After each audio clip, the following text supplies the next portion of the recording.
Lancement de la première édition de Sikasso City Tour, c'était ce samedi 26 juillet 2025 à la tribune du Mamelon. Les détails à suivre en début d'édition.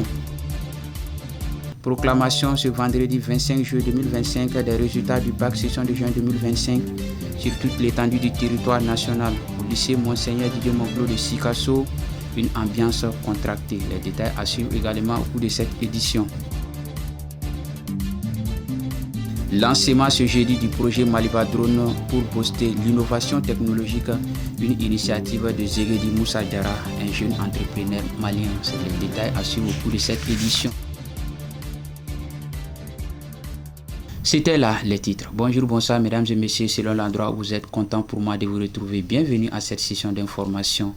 Comme nous l'avons annoncé dans les sommets, les résultats du bac session de juin 2025 sont officiellement tombés ce vendredi 25 juillet 2025 sur toute l'étendue du territoire national.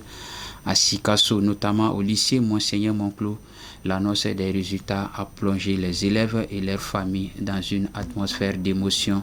Pour cette session 2025, la région de Sikasso a enregistré un taux de réussite de 21,90%, suivant les reportages pour plus de précision. Les résultats du bac session de juin 2025 sont officiellement apparus ce vendredi 25 juillet sur toute l'étendue du territoire national. Ici, nous sommes au lycée Monseigneur Didier Monclos de Sikasso. Atmosphère pétendue, l'annonce des résultats plonge certains élèves dans l'émotion, des cris de soulagement mais aussi de joie. Félicitations.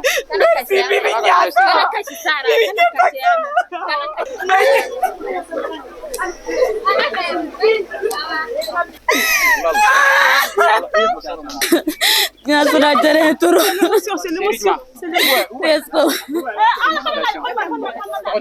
voilà, nous sommes déjà baissés à Foraba. Voilà, il y a des joueurs là. Nous mettons à ce côté-là.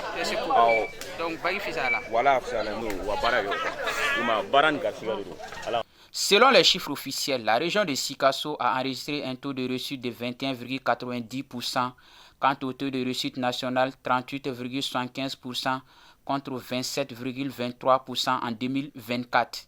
Toujours avec les actualités, le Premier ministre et le général de division Abdoulaye Maïga a procédé ce samedi 26 juillet à la mise à terre des plantes au parc de Sofa dans la commune rurale de Dogodouma. Ce geste symbolique marque le lancement officiel de la 31e édition de la campagne nationale de reboisement. Nawa Traoré pour les détails.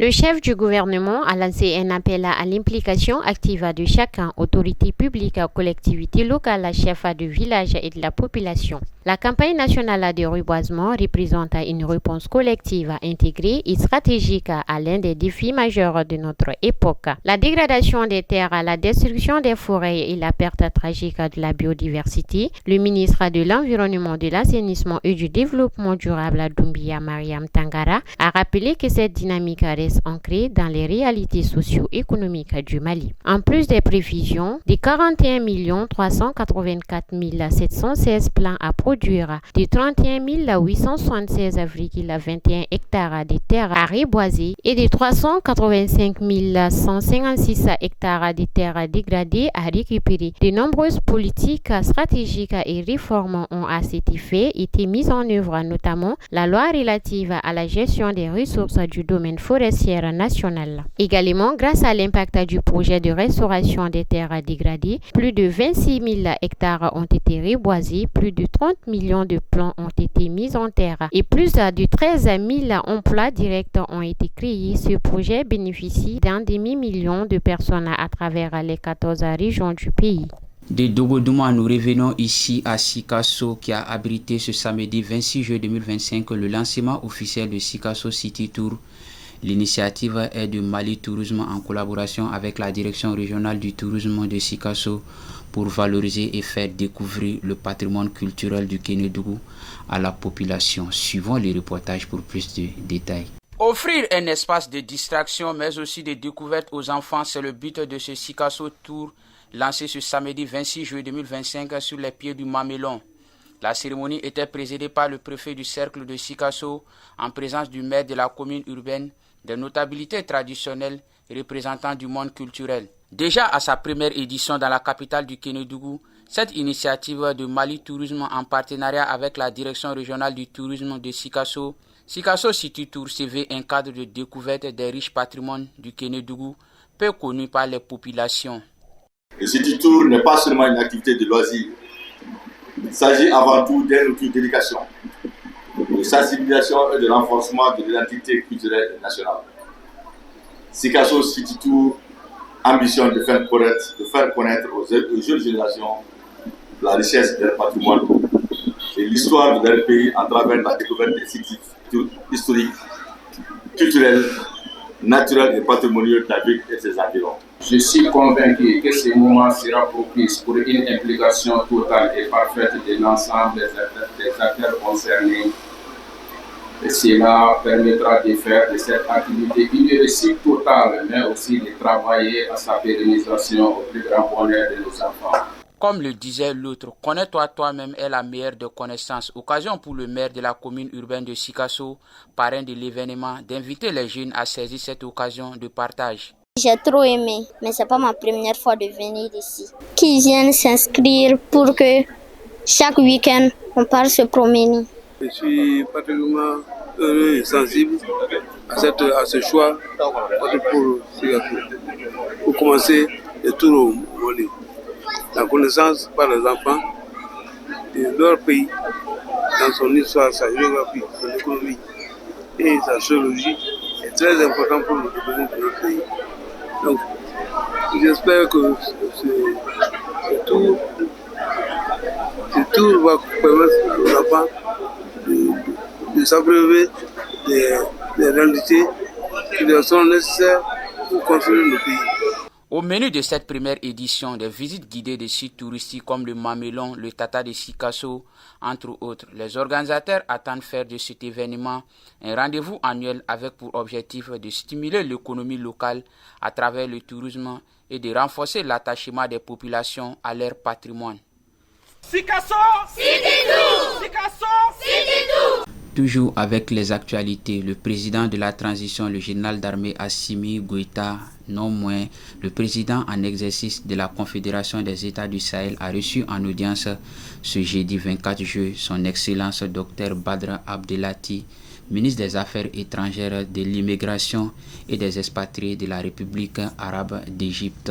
Fatmata Siaka Diarra pour les précisions. Au sortir de l'audience, le chef de la diplomatie égyptienne a indiqué être porteur des messages écrits du président de la République arabe d'Égypte, son Excellence M. Abdel Fattah al-Sisi, destiné à son frère et homologue malien, le général d'armée Assimi Goïta. Dr Abdelati a exprimé la volonté de son pays de renforcer la coopération bilatérale, notamment dans les domaines militaires, sécuritaires, économiques et du développement. Il a souligné que l'Égypte soutient le Mali dans sa lutte contre le terrorisme, tant sur le plan sécuritaire que par des approches idéologiques et de développement durable. Accompagné d'une importante délégation économique, le ministre égyptien a également évoqué les opportunités de partenariat dans des secteurs stratégiques tels que les mines, l'énergie, l'agriculture et les infrastructures dans le cadre d'une coopération sud-sud fondée sur les intérêts mutuels et le respect de la souveraineté. Il a enfin réaffirmé la disposition de l'Égypte à accompagner les États membres de la Confédération des États du Sahel dans leurs efforts pour la stabilité, la lutte contre le terrorisme et la consolidation de leur souveraineté. Cette visite s'inscrit dans le prolongement de celle récemment effectuée en Égypte par le ministre des Affaires étrangères et de la coopération internationale du Mali, M. Abdoulaye Diop, marquant ainsi la dynamique croissante des relations bilatérales entre Bamako et le Caire. Cette fois-ci, technologie, le Conseil régional de Sikasso a abrité ce jeudi la cérémonie officielle de lancement du projet Maliba Drone, une initiative ambitieuse visant à promouvoir l'usage des drones dans des secteurs stratégiques tels que l'agriculture, l'élevage et la sécurité. La cérémonie était présidée par le Conseil aux affaires économiques et financières du gouverneur de la région de Sikasso. Suivons l'élément pour plus de précision.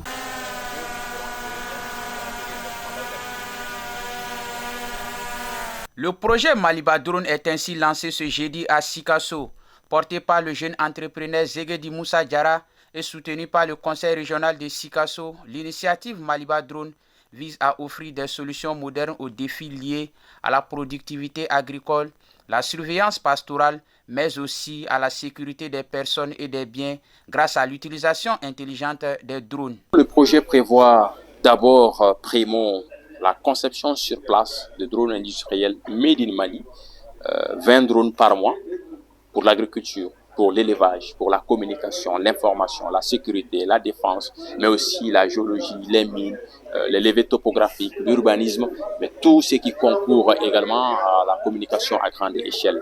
Le deuxième volet également, secondo, c'est la formation. Formation par rapport au télépilotage des drones, formation par rapport à la maintenance des drones, formation par rapport à l'analyse des drones, formation par rapport à l'assemblage des drones, mais formation également en lien avec les systèmes embarqués, avec l'intelligence artificielle. Le troisième volet, c'est l'appui aux structures étatiques, même non étatiques, par rapport aujourd'hui à toutes les technologies d'intelligence artificielle et qui concourent à la digitalisation. Face aux différents défis liés à la nouvelle technologie, les autorités saluent cette initiative innovante qui vient renforcer les actions en faveur de l'autonomisation des jeunes et femmes et l'innovation technologique pour un développement durable. Les plus hautes autorités de notre pays, sous l'égide du président de la transition, chef de l'État, le général d'armée Assimi Goïta, accordent une importance cardinale à l'innovation, la recherche scientifique, le développement industriel, les questions d'emploi des jeunes, l'autonomisation et l'épanouissement des femmes et surtout l'excellence de la jeunesse malienne. Ces projets symbolisent non seulement l'ambition d'un individu, mais aussi le potentiel d'un pays à innover, à créer, à produire localement des solutions adaptées à nos réalités, à ces réalités. Financé par le Conseil régional de Sikasso pour un montant de 9 millions de francs CFA dans le cadre du projet d'appui à la formation agricole PAFA ML21 et un apport personnel d'1 million de francs CFA par l'initiateur, soit un coût global de 10 millions. Ce programme technologique s'étendra sur 5 ans et va toucher environ 1000 jeunes et 500 femmes à travers la région de Sikasso.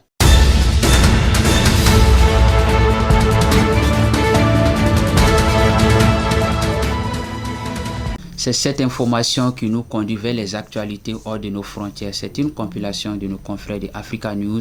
Le commentaire est signé Mariam Kouné. Dans le sud-est du Sénégal, à Bamako, l'or brûle autant qu'il détruit. Ces villages devenus en 20 ans un centre névralgique de l'orpaillage artisanal attirent des centaines de prospecteurs venus du pays et de la sous-région. Mais derrière l'essor économique apparent, une bombe écologique est en marche. Pour amalgamer les poussières d'or, les chercheurs utilisent du mercure, une substance hautement toxique. Les autorités sénégalaises tentent depuis plusieurs années d'interdire l'usage du mercure.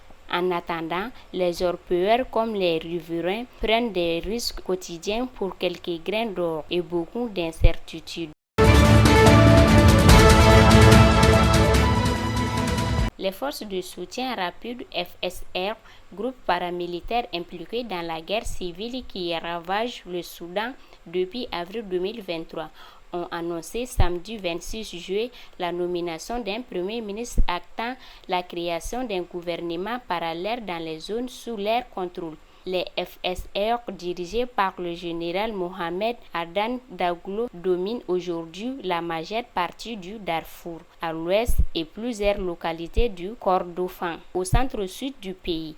De leur côté, les forces armées soudanaises condamnées par le général Abdel Fattah Burhan contrôlent le nord, l'est et le centre dont Khartoum qu'elles ont récemment reprises.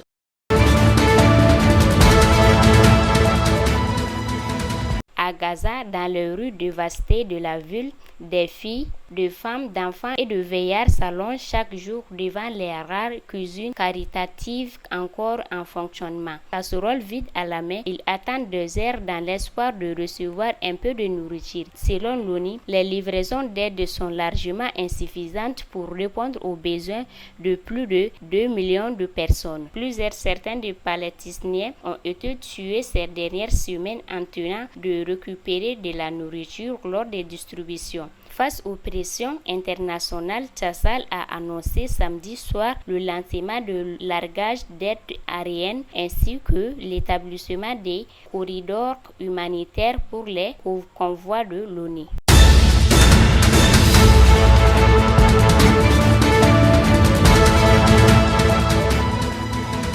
Ainsi s'achève cette session d'information. Content pour moi de l'avoir présenté.